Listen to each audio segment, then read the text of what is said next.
మానవత్వం లేకుండా మానవత్వం మంట కలిపే విధంగా దుర్మార్గమైన సంఘటన జరిగింది. ఈ జరిగినటువంటి సంఘటన యాక్సిడెంట్ కాదు, ఇది మర్డర్. 100% మర్డర్ కేసు కింద 302 సెక్షన్స్ పెట్టి వాళ్ళకు ఉరి శిక్ష పడాల్సినటువంటి అవసరం కాబట్టి ఆ దిశగా ప్రభుత్వం అదే పని చేస్తుంది.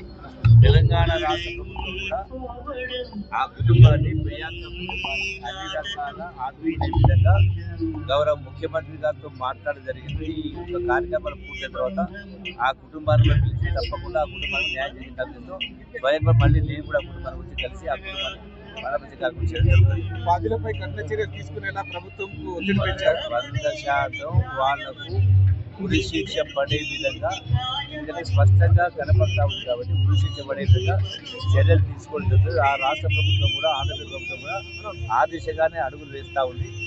తెలంగాణ రాష్ట్ర ప్రభుత్వంలో గౌరవ ముఖ్యమంత్రి రేవంత్ రెడ్డి గారితో కూడా మాట్లాడడం జరిగింది. ఆ కుటుంబాన్ని ఆదుకునే కార్యక్రమం చేస్తుంది.